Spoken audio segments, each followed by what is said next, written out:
Hello everyone, जय हिंद। तो आज का ये जो वीडियो है ये जी के पार्ट 3 से रिलेटेड है। ऑलरेडी इसके 2 पार्ट मैंने अपलोड कर दिए हैं। जिन्होंने नहीं देखा है तो मैंने प्लेलिस्ट बना दी है, आप प्लेलिस्ट में जाकर के इसके बाकी के 2 पार्ट देख सकते हैं। और सेकेंड पार्ट के बाद ना 3-4 दिनों का गैप आ गया, इसके लिए माफी चाहूंगी। वर्कलोड बहुत ज्यादा है जिसके कारण मुझे समय नहीं मिल पाया, लेकिन जैसे ही समय मिला है मैंने आप लोगों के लिए ये तीसरा पार्ट प्रिपेयर कर दिया है। ठीक है, तो वो 2 पार्ट जरूर देख लेंगे जिन्होंने नहीं देखा होगा।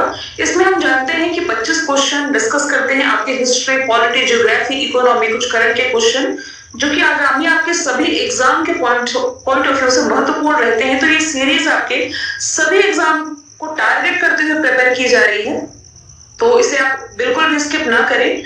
और चलो शुरू करते हैं फिर। आज का हमारा ये जो पहला प्रश्न है, स्टार्टिंग के कुछ क्वेश्चन है जो कि मैंने पॉलिटी से रिलेटेड रखे हैं। एक व्यक्ति की जो नागरिकता के अधिकार है ये कैसे खो सकते हैं, इसका मेन कारण क्या हो सकता है। तो 4 ऑप्शन को आप देखिए कि यदि एक व्यक्ति दूसरे देश में 2 महीने के लिए चले जाता है, या एक व्यक्ति दूसरे राज्य की नागरिकता है, राज्य का मतलब यहाँ राष्ट्र से है, क्या ये दूसरे राष्ट्र की नागरिकता ग्रहण कर लेता है तब, या एक व्यक्ति राज्य के कर्तव्यों का प्रदर्शन नहीं करता है तब, और एक व्यक्ति यदि बहुराष्ट्रीय कंपनियों में काम करता है तब। तो एक ऑप्शन आप लोगों को अलग से दिखाई दे रहा होगा कि एक व्यक्ति जब दूसरे राज्य की नागरिकता ग्रहण कर लेता है तब उसके नागरिकता के अधिकार जो भारत में है ये ऑटोमेटिकली समाप्त हो जाते हैं। अब देखो इसे यहाँ हाईलाइट करिए, नागरिकता यानी कि सिटीजनशिप।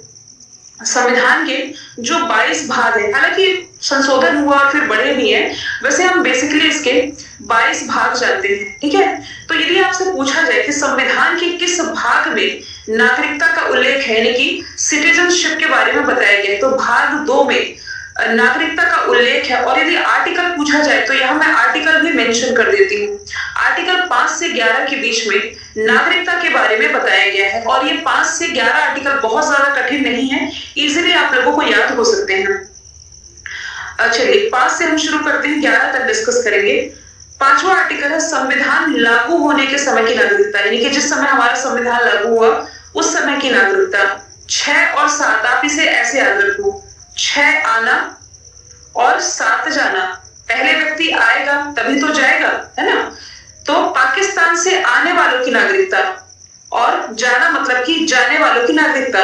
अब इसी आर्टिकल में आप लोग कंफ्यूज हो जाएंगे, इसलिए मैं आप लोगों को बता देती हूँ कि जब भारत और पाकिस्तान का विभाजन हो रहा था ना, तो ऐसे व्यक्ति जो कि इस आशय से भारत आए कि अब वे भारत में ही रहेंगे, कहां से आए, पाकिस्तान से, इस आशय से भारत आ गए कि अब वे भारत में ही रहेंगे, तो उन्हें नागरिकता प्रदान कर दी जाएगी। लेकिन भारत में 6 महीने रहने के बाद, मैं आपको बता दूं, जो लाल कृष्ण आडवाणी थे ना, ये पाकिस्तानी ही थे। विभाजन के बाद ये पाकिस्तान चले गए थे, बाद में ये आ गए थे। आर्टिकल 7 ये कहता है पाकिस्तान जाने वालों की नागरिकता, मतलब कि कुछ क्राइटेरिया निर्धारित किया गया था, शायद ये जुलाई 1948 तक 48 था, एग्जैक्ट डेट मुझे याद नहीं आ रही है।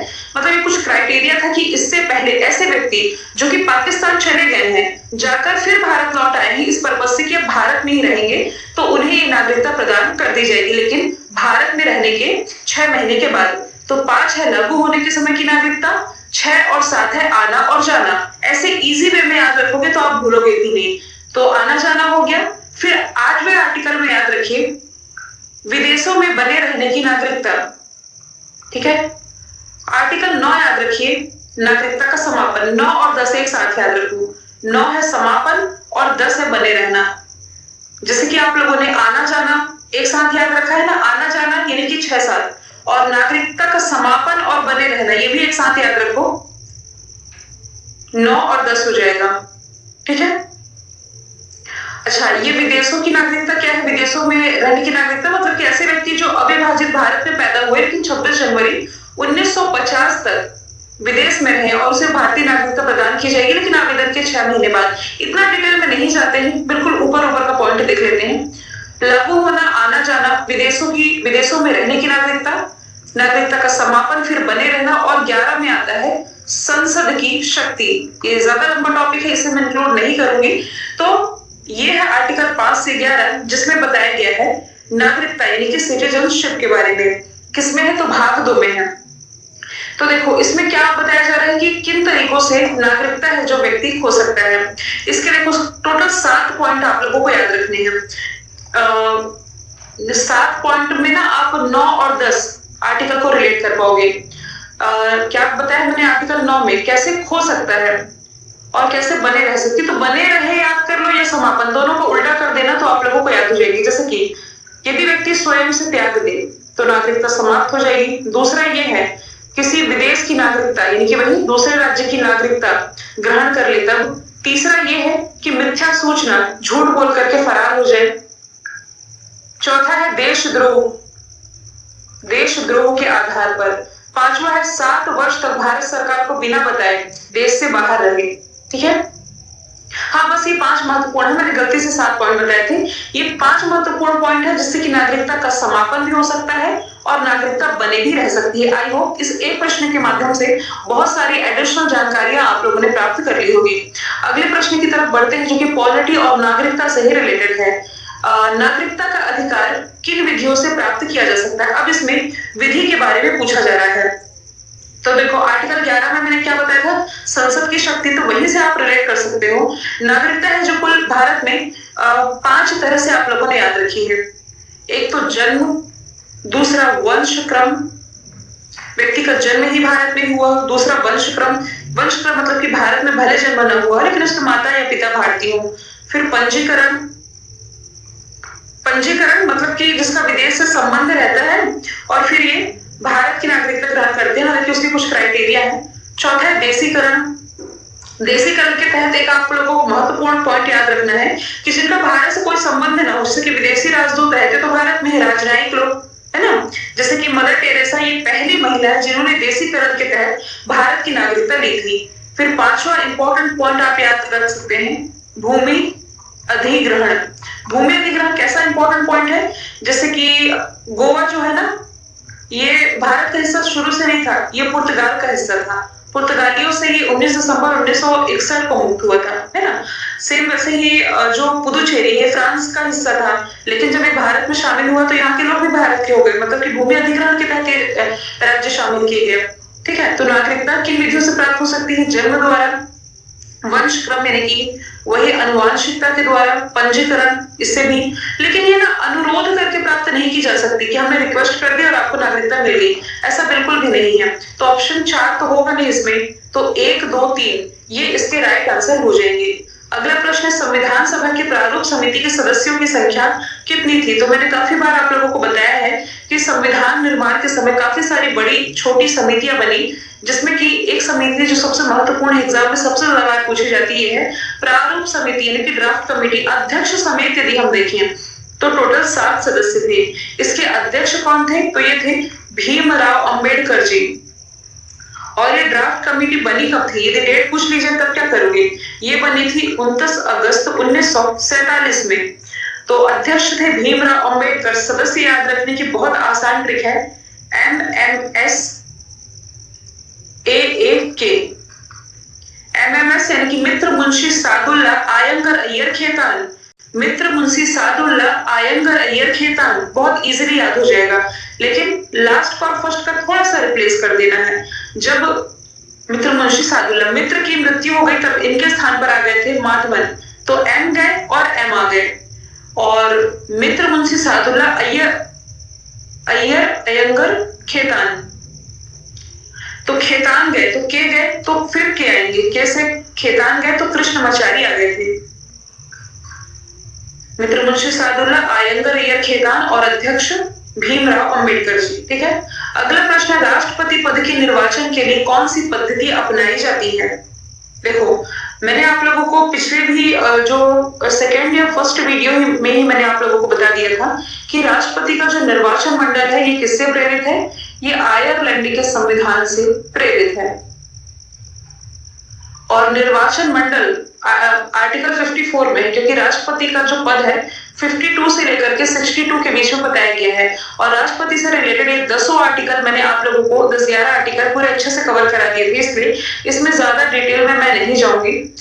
निर्वाचन की पद्धति यानी कि प्रक्रिया की यदि मैं बात करूं ना, तो निर्वाचन की प्रक्रिया आर्टिकल 55 यानी कि 55 में हो जाएगी।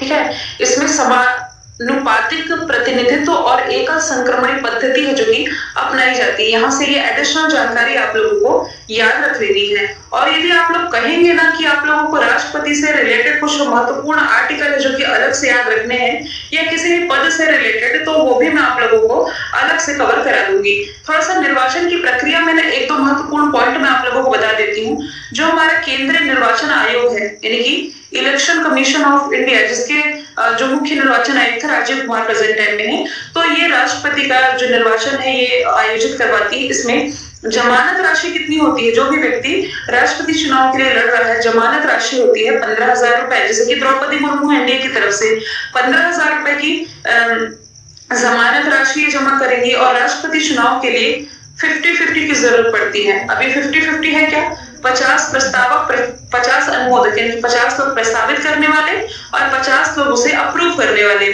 और राष्ट्रपति के चुनाव की जमानत राशि यानी कि यदि आप हार भी गए हैं तो यदि ये 15,000 रुपए आपको चाहिए कि अब हम हार गए हमें वापस चाहिए, तो जमानत राशि वापस प्राप्त करने के लिए आपको कुल वोट का 1/6 हिस्सा आपके पक्ष में पड़ना ही चाहिए, तभी जमानत राशि वापस मिलेगी। और राष्ट्रपति और उपराष्ट्रपति के निर्वाचन में यदि किसी भी तरह का विवाद हो जाता है तो विवाद की स्थिति में सुप्रीम कोर्ट जिम्मेदार होती है। किस आर्टिकल के तहत? आर्टिकल 71 के तहत। ये महत्वपूर्ण बातें जो मैं आप लोगों को बता रही हूँ।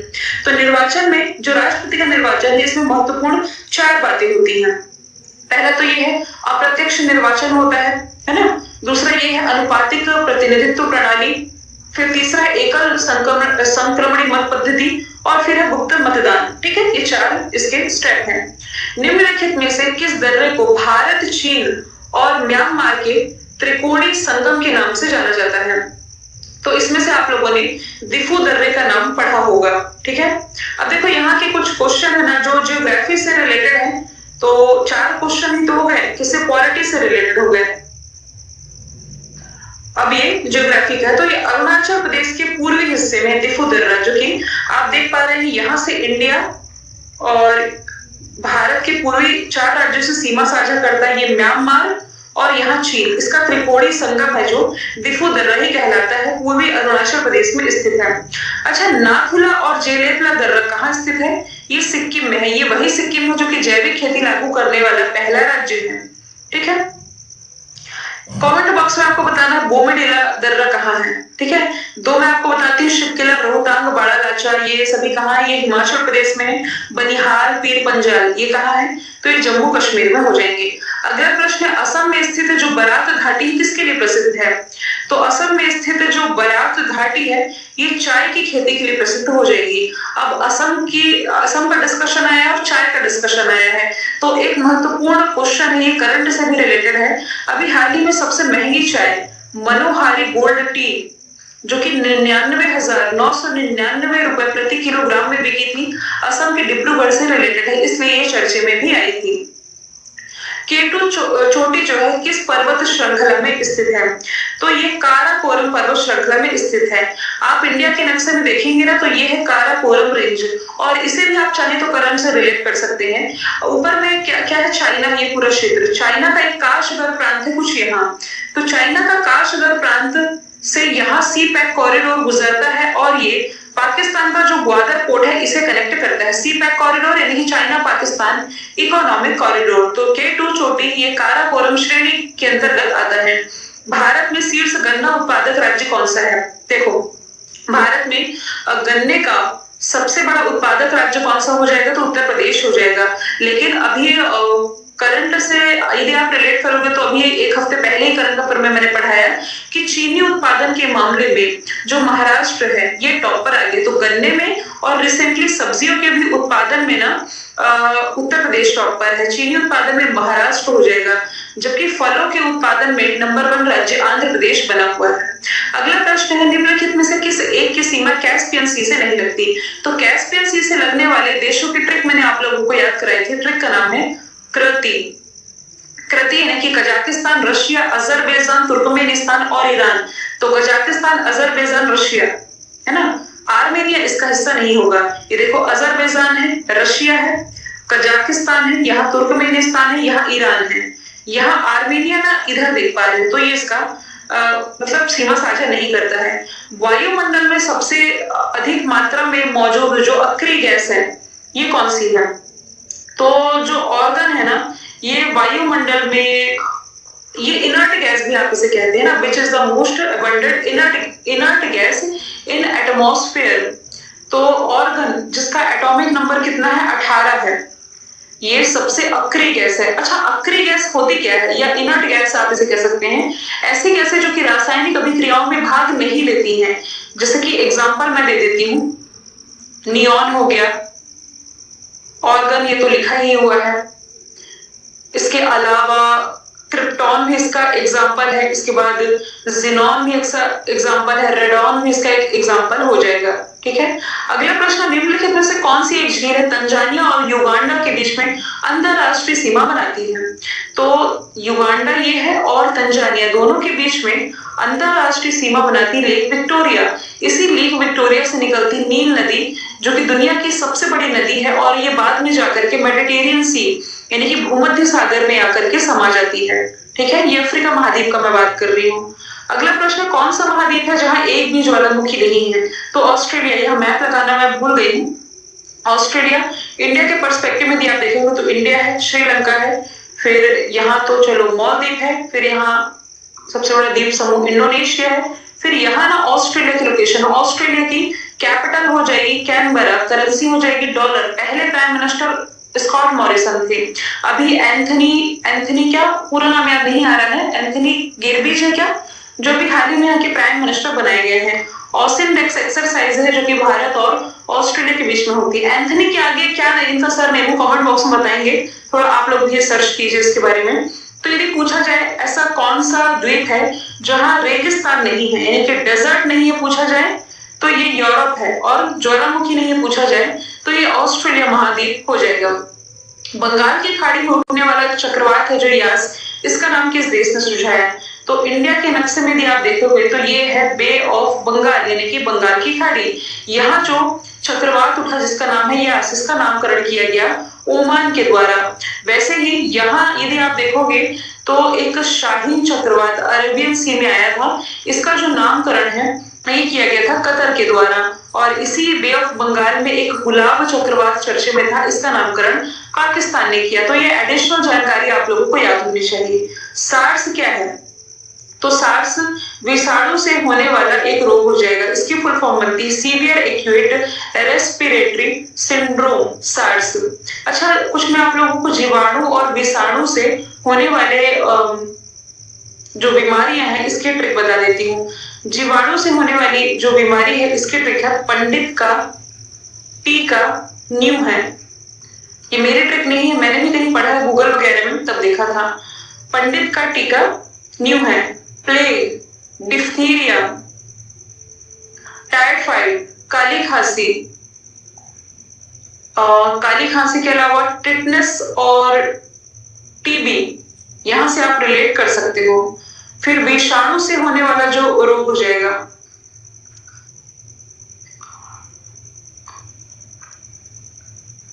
ट्रिक थोड़ी सी मुझे लगता है डिफिकल्ट पड़ रही है। अच्छा, यहाँ एक दो नहीं बता पाई ना, टीबी के आगे फिर है कुष्ठ रोग, नहीं कुष्ठ रोग ये विषाणु में आएगा क्या? नहीं, इसी में आएगा, माफ कीजिएगा, कुष्ठ रोग भी जीवाणु में आएगा। और इसके अलावा निमोनिया और हैजा, निमोनिया हैजा, ये भी जीवाणु में आएंगे। विषाणु में तो देखो रेबीज है, रेबीज के अलावा खसरा हो जाएगा, खसरा के अलावा मेनिंजाइटिस हो जाएगा, ठीक है, ट्रैकोमा हो जाएगा, पोलियो, एड्स, चेचक, ये सभी इसके अंतर्गत आ जाएंगे। अगला प्रश्न, टिक्का रोग किसमें होता है भाई? ये एग्जाम में काफी बार रिपीटेड क्वेश्चन है। टिक्का रोग जो कि होता है मूंगफली में पाया जाता है। और रक्त में ग्लूकोज की मात्रा, मोस्ट इंपॉर्टेंट पॉइंट है, ग्लूकोज की मात्रा है जो ये इंसुलिन के कारण नियंत्रित होती है। वह रोग जिसमें रक्त का थक्का नहीं बनता क्या कहलाता है? ये कहलाता है हीमोफीलिया। किसी व्यक्ति को चोट लग जाती तो इजीली थक्का नहीं जम पाता है, विटामिन के इसके लिए जिम्मेदार होता है। मैंने आपको अभी जब फर्स्ट या सेकंड पार्ट में रक्त का थक्का, रक्त की खोज और इससे रिलेटेड महत्वपूर्ण पॉइंट कवर कराए थे। अगला प्रश्न, कुछ क्वेश्चन है जो करंट से रिलेटेड है। भारतीय मूल के ऑस्ट्रेलियन नागरिक को ऑस्ट्रेलिया के सुप्रीम कोर्ट का जज नियुक्त किया गया। कौन है ये? तो ये हेमंत धनजी है, जिन्हें ऑस्ट्रेलिया सुप्रीम कोर्ट का जज नियुक्त किया गया है। प्रियंका राधा कृष्णन न्यूजीलैंड कैबिनेट में शामिल होने वाली पहली भारतीय है। प्रीति पटेल ब्रिटेन की ये गृह मंत्री हो जाएंगे, जबकि ऋषि सुनक ब्रिटेन के वित्त सचिव हो जाएंगे। अल्पसंख्यक आयोग के अध्यक्ष कौन है? तो देखो, अल्पसंख्यक आयोग के अध्यक्ष इकबाल सिंह लालपुरा है। विजय कुमार हो जाएंगे, विजय कुमार सापला एससी आयोग के अध्यक्ष, और हर्ष कुमार एसटी आयोग के अध्यक्ष हो जाएंगे। मध्य प्रदेश में कृषि क्षेत्र का पहला जीआई टैग दिया गया है। किसे दिया गया है? तो ये दिया गया है मध्य प्रदेश के चिन्नौर चावल को। मध्य प्रदेश का जो जिला है ना, बालाघाट, यहाँ प्रसिद्ध है ये चावल। हालांकि 2018 में कड़कनाथ मुर्गा मध्य प्रदेश के झाबुआ जिले से रिलेटेड है, इसे जीआई टैग मिला था। अभी चिन्नौर चावल को मिला है। कतरनी चावल ये आपका बिहार से रिलेटेड हो जाएगा। हालांकि ऑप्शन में चावल था तो मैंने सभी ऑप्शन चावल वाले लिखे हैं।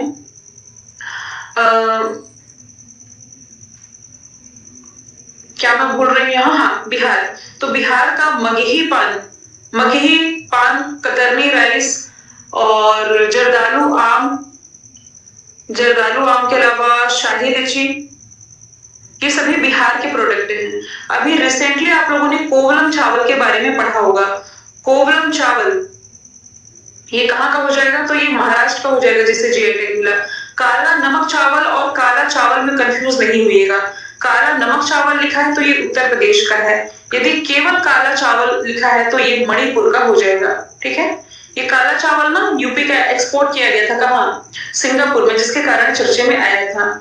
फिर अगला प्रश्न है, निम्नलिखित में से किसे अंग्रेजी शिक्षा का मैग्ना कार्टा कहा जाता है? किसे कहा जाता है? तो अंग्रेजी शिक्षा का मैग्ना कार्टा जो कि कहा जाता है भारतीय शिक्षा पर लॉर्ड मैकाले के विवरण को कहा जाता है, जो कि 19 जुलाई 1854 को जारी किया गया था। इस प्रस्ताव में पाश्चात्य शिक्षा के प्रसार को सरकार ने अपना उद्देश्य बनाया था और उच्च शिक्षा को अंग्रेजी भाषा में दिए जाने पर बल भी लगाया था। अगला प्रश्न, संवाद कौमुदी का प्रकाशन है जो ये किसने किया था? तो राजा राम मोहन राय, इन्होंने किया था संवाद कौमुदी का प्रकाशन। आर्य समाज की स्थापना आप जानते ही दयानंद सरस्वती के द्वारा की गई थी। अच्छा, ये संवाद कौमुदी है क्या? तो एक बंगाली साप्ताहिक पत्रिका थी, राजा राम मोहन राय ने शुरू किया था। और बस इतनी जानकारी यहाँ सफिशिएंट है। अपने पिता की हत्या का प्रतिशोध लेने के लिए किसने खालसा नामक संघ की स्थापना की थी? तो गुरु गोविंद सिंह, जो कि सिखों के 10वें गुरु थे। इन्होंने खालसा नामक सेना की स्थापना है जो ये की गई थी।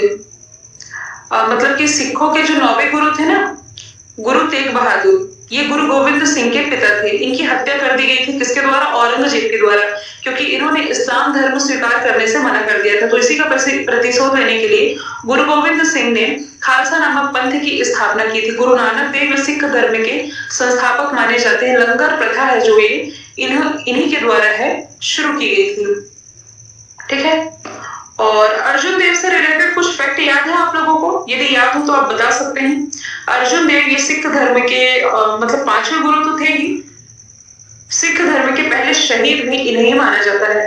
अगला प्रश्न है, 1857 के विद्रोह में बेगम हजरत महल ने आंदोलन का नेतृत्व किस स्थान से किया? तो अलग अलग क्षेत्रों से आंदोलनकारी इसमें भागीदार रहे थे, जिसमें कि कहाँ का पूछा जा रहा है? बेगम हजरत महल। बेगम हजरत महल ने कहां से लीड किया था? तो इन्होंने लखनऊ से लीड किया था। कानपुर से किसने लीड किया था? कानपुर से लीड किया था नाना साहेब ने। ठीक है, फिर अवध भी आप लोगों ने सुना होगा। बेगम हजरत महल ने अवध, ठीक है, अवध से भी किया था।